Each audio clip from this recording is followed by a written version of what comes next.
Muy buenas tardes, profesor. Mi nombre es Isaac Álvarez y junto con mis compañeros vamos a presentar sobre los inversores fotovoltaicos.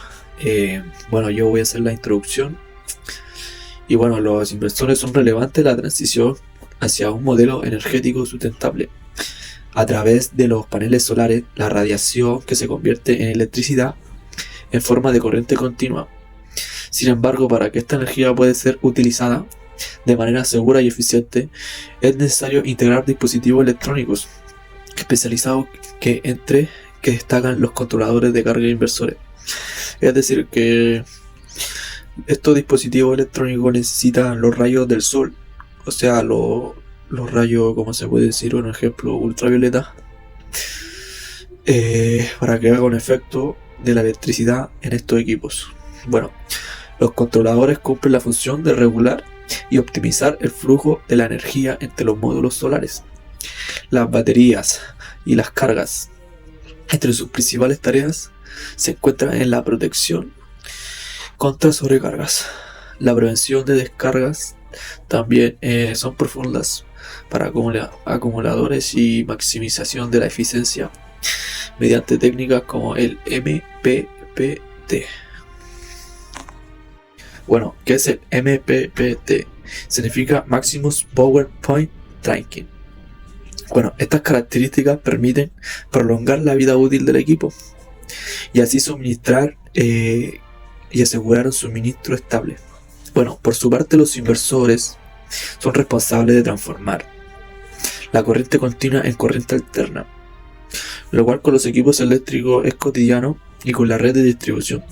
Dependiendo de su configuración, también podemos encontrar que los inversores pueden operar conectados a la red, con baterías de respaldo o de forma independiente.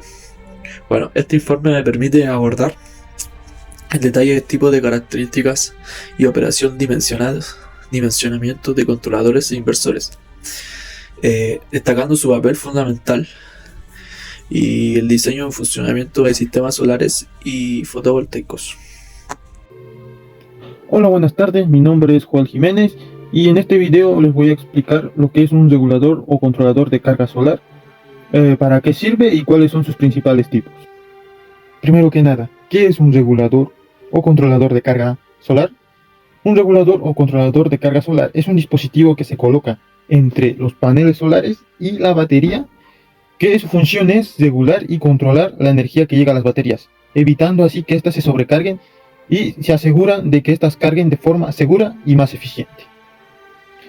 ¿Cuáles son los principales tipos de reguladores o controladores de carga solar? Existen dos tipos, que está el regulador o controlador PWM, que es Pulse Width Modulation, que tiene un funcionamiento base que ajusta el voltaje del panel al de la batería. Tiene ventajas como que es mucho más económico, es compatible con la mayoría de los paneles y las baterías, y es duradero y robusto, pero tiene desventajas como menor eficiencia, pierden parte de la energía generada, y no es recomendable para sistemas de grandes o alto voltaje. Y el otro principal regulador o controlador de carga solar sería el regulador MPPT, que es el Maximus Power Point Tracking. Su funcionamiento base es que busca el punto de máxima potencia del panel para transferir la mayor energía posible a las baterías. Este tiene ventajas como que es un 30% más eficiente que las PWM y son ideales para los paneles de alto voltaje y sistemas grandes.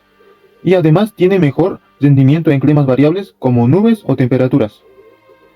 Pero tiene desventajas como que es mucho más costoso y requiere mayor conocimiento técnico. Y otros reguladores o controladores de carga solar serían el de batería dual, cargan dos bancos de baterías al mismo tiempo, y el otro sería el de protección IP, diseñados para ambientes húmedos o extremos, ideales en zonas costeras o lluviosas. En este caso, estos dos reguladores o controladores serían de áreas específicas. Mientras tanto, los otros dos, que es el PWM y el MPPT, son más usados comúnmente. En resumen, el regulador de carga es el guardián de las baterías. Si se busca algo económico y sencillo, usa un regulador o controlador PWM. Pero si se quiere máxima eficiencia y sistemas más grandes, elige un regulador o controlador MPPT. A continuación, mi compañero les dará mucha más información. Características de los controladores. Los controladores son dispositivos electrónicos encargados de regular y optimizar el flujo de energía en un sistema eléctrico, especialmente en aplicaciones de energías renovables, fotovoltaicas e eólicas, y sus características principales aseguran la protección, eficiencia y prolongación de la vida útil de los componentes del sistema. Principal características: regulación de voltaje y corriente. Evitan sobrecargas asegurando que los módulos solares o generadores entreguen la energía de forma estable. Protección del sistema. Incorporan protecciones contra sobrecargas, sobrecalentamientos, cortocircuitos y polaridad inversa. Gestión de baterías. Monitorean el estado de cargas S o C y la profundidad de descargas D o D, evitando sobrecargas y descargas profundas que acorten la vida útil de las baterías. Eficiencia energética. Los controladores modernos como los MPPT Maximum Power Point Tracking pueden alcanzar una eficiencia de 95 a 98%, maximizando la captación de energía solar. Interfaz y monitoreo. Muchos controladores incluyen pantallas LCD o conexiones a software para seguimiento en tiempo real en parámetros eléctricos. Durabilidad y adaptabilidad. Están diseñados para operar en condiciones ambientales exigentes con rango amplio de temperaturas, resistencia al polvo y a la humedad, certificación y EP. Ejemplo aplicado. Un controlador MPPT en un sistema fotovoltaico regula la tensión de los paneles variable para ajustar al punto máximo potencia, aumentando la eficiencia del sistema en comparación con un controlador PWM. Detalles de un controlador. Los detalles constructivos y funcionales de un controlador se refieren a los componentes internos, especificaciones técnicas y parámetros de operación que determinan su desempeño en un sistema eléctrico. Detalle técnico relevante. 1. Entrada de energía. Voltaje de entrada nominal, ejemplo 12 volt, 24 volt, 48 volt. Rango de voltaje admisible, de 10 a 60 VDC. 2. Salida de carga. Corriente máxima de salida, ejemplo 20 A, 40 A, 60 A. Regulación de voltaje hacia baterías o inversores. 3. Tipo de tecnología. PWM, Pulse Width Modulation, más económico pero con menor eficiencia. MPPT, Maximum Power Point Tracking, optimiza la potencia extraída del generador renovable, recomendados en sistemas de mediana y gran escala. 4. Protección integradas. Contra sobrecargas, sobretensión, sobretemperatura, polaridad invertida. 5. Materiales y construcción. Carcasa metálica o plástica con disipadores de calor, circuitos electrónicos basados en MOSFET o IGBT, de alta eficiencia. 6. Parámetros de operación. Rango de temperatura menos 20 grados Celsius a más de 60 grados Celsius. Eficiencia del 90 al 98% dependiendo del tiempo. 7. Interfaz de usuario. Pantalla LCD, indicadores LED o conexiones a sistema de monitoreo remoto Wi-Fi RC485. Ejemplo aplicado. Un controlador MPPT de 40 A con una entrada máxima de 100 VDC puede manejar un sistema de paneles solares de 1.2 kWp, regulando la carga hacia un banco de baterías de 48 volts. ¿Cómo dimensionar el regulador de carga cuando se trata del tamaño del controlador de carga? Debe tener una cuenta si está utilizando un controlador PWM o MPPT. Un controlador de carga seleccionado incorrectamente puede resultar en una pérdida hasta de un 50% de energía. Es importante que realice la elección correcta para evitar pérdidas considerables en insumos solares. Les pondremos asesorar de manera pertinente. Sin embargo, en general, dimensionar los controladores de carga es bastante sencillo. Los controladores de carga se dimensionan según la corriente de su matriz solar y el voltaje del sistema. Por lo general, querrá asegurarse de tener un controlador de carga que sea lo suficientemente grande para manejar la cantidad de energía y corriente producida por sus paneles. Normalmente, los controladores de carga vienen en 12, 24 y 48 volts. Las clasificaciones de amperaje pueden estar entre unos 60 y las clasificaciones de voltaje de 6 a 60. Pregúntenle al proveedor las características de cada controlador para que concuerde con las características del sistema fotovoltaico y del kit solar.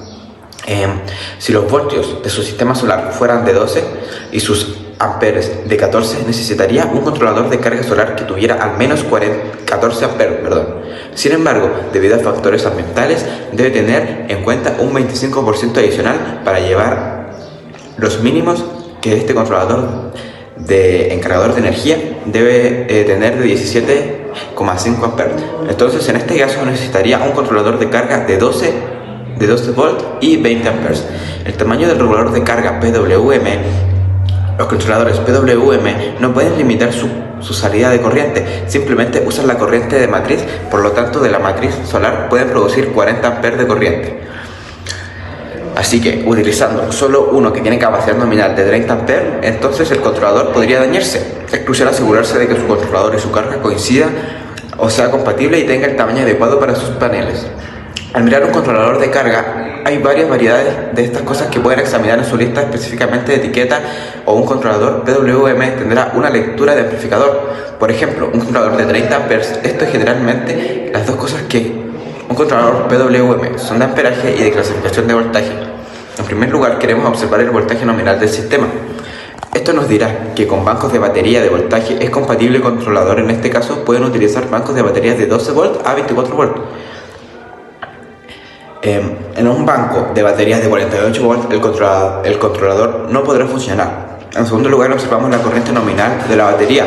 Digamos, en este ejemplo tiene una clasificación de 30 A, sobrecargas que pueden dañar el banco de baterías o reducir su vida útil. En tercer lugar, podemos observar el voltaje máximo de entrada solar. Por ejemplo, si un controlador MPPT puede aceptar 100 volts de entrada, entonces tomará hasta 100 volts y lo reducirá a su batería de 12 volts o 24. Digamos que tiene 4 paneles de 100 volts en serie, cada uno con un voltaje de circuito abierto de 22,5 volts. Los 4, estos si serán en serie, serán 4 por 22,5, que esto es igual a 90, que el controlador puede aceptar. Bueno, yo les voy a explicar el principio de la operación de los inversores fotovoltaicos.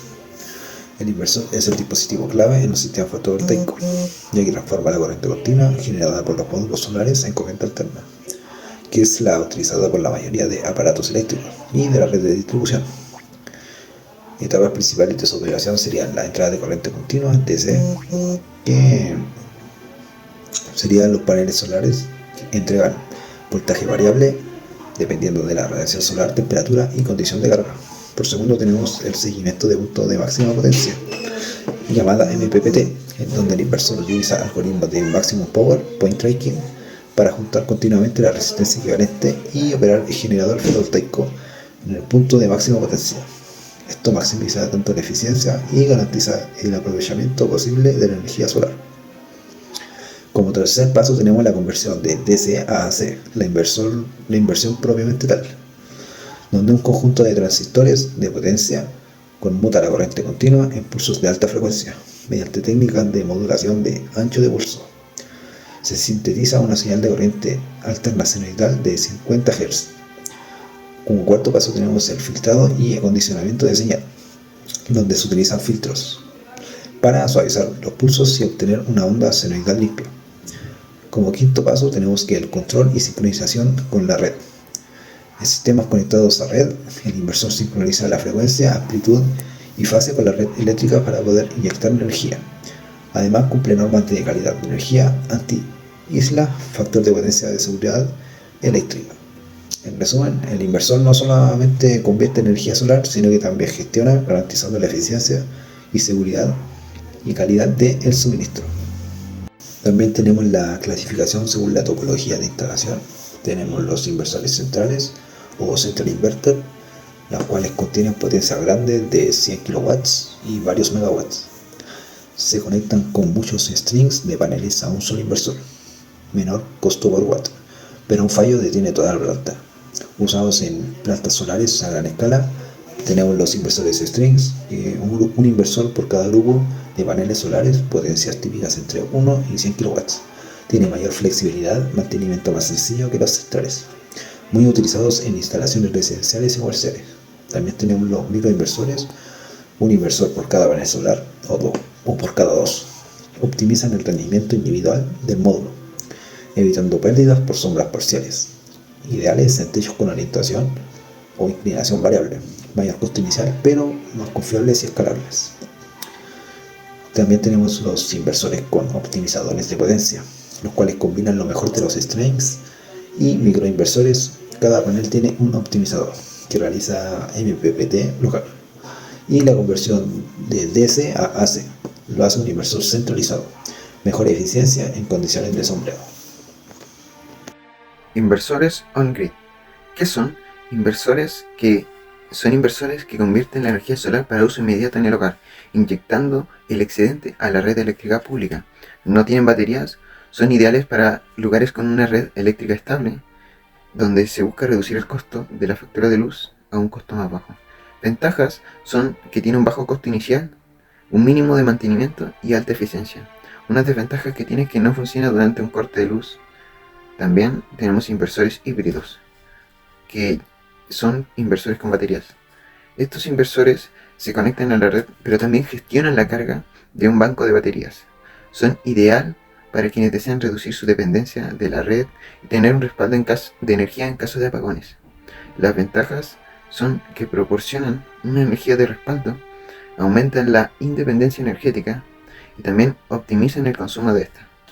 Sus desventajas es que tienen un mayor costo inicial y requieren mantenimiento de las baterías. También, por otro lado, también están los inversores off-grid, que son independientes. Son inversores que no tienen conexión a la red eléctrica y dependen totalmente de la energía solar y el almacenamiento en baterías. Estos son ideales para lugares remotos o sin acceso a la red pública, donde la autosuficiencia es la única opción. Sus ventajas son la total independencia energética. Una desventaja es que el sistema es más caro y la disponibilidad de energía está limitada por la capacidad de los paneles solares y las baterías. Bueno, ahora veremos lo que son los cálculos de la capacidad de un inversor. Bueno, en este caso lo veremos con dos ejemplos. El primero sería el de sistemas conectados a la red, el on-grid. El paso 1 para hacer esto es primero calcular la potencia total de todos los paneles. En este caso el ejemplo nos dice 10 paneles de 450 watts o vatios cada uno, que sumándolos todos nos daría un equivalente a 4500 vatios o 4,5 kilovatios. En el paso 2 nos dice que hay que aplicar un sobredimensionamiento de un 10% aproximadamente. ¿Qué es esto? El sobredimensionamiento es la relación entre la potencia de los paneles y la potencia del inversor. En este caso nos recomiendan un inversor de 4 y 5 kilovatios. ¿Por qué se preguntarán? Lo recomendable es que la capacidad o la potencia de este caso del inversor tiene que ser igual o menor a la potencia de los paneles. En este caso, por eso nos recomiendan un inversor de 4 y 5 kilovatios. ¿Y por qué nos recomiendan un inversor de 5 kilovatios? Porque al no existir un modelo que tenga 4,5 kilovatios, se busca un número más cercano. En este caso sería el 5 o también el 4. Y en el paso 3 y el último sería verificar la compatibilidad de voltaje de entrada con el rango MPPT del inversor. En este caso hay que verificar si el voltaje de trabajo de un panel entra en el rango de voltaje de trabajo de un inversor. Así para que éste tenga un trabajo adecuado. El segundo ejemplo sería el de los sistemas aislados de la red. El paso 1 sería hacer un cuadro de todos los equipos o los equipos que se van a conectar. En este caso tenemos una nevera, luces, una televisión y equipos pequeños. Y una bomba. Todo esto nos daría 1500 watts. Que en el paso 2 nos dice que tenemos que agregar un margen de seguridad. Que en este caso sería 1,2. Que multiplicado por el 1500 nos daría un total de 1800 vatios. Lo que nos sería más recomendable usar un inversor de 1,8 kilovatios. O un inversor de 2 kilovatios. En el paso 3 hay que verificar si el voltaje de trabajo de las baterías, ejemplo de 24 voltios, una batería de 24 voltios, sea compatible con el voltaje del inversor. Esto quiere decir si es que la batería tiene 24 voltios, por lo tanto el inversor debería tener 24 voltios de potencia. Así para que este funcione de manera adecuada y tenga un mejor trabajo. A continuación mi compañero les dará una pequeña conclusión para poder finalizar este video. Muchas gracias. Bueno, en conclusión, este informe permitió analizar en detalle y los aspectos en los controladores e inversores, comprendiendo su papel esencial en el sistema fotovoltaico. Se revisaron aspectos como tipos de características, dimensionando y forma de su conexión, lo que aportó una visión integral de su funcionamiento. Los controladores se reconocieron como responsables de la regulación y protección del sistema, mientras que los inversores se identificaron como la clave de transformar la corriente útil para el consumo en conjunto. Bueno, este trabajo abarcó múltiples temas, representó un aprendizaje. También tuvimos algo significativo que nos llevó a cabo reconocer muchas cosas sobre sobre este proyecto. Bueno, fortaleciendo los conocimientos sobre la eficiencia y confiabilidad de la energía solar. Y bueno, muchas gracias, profesor.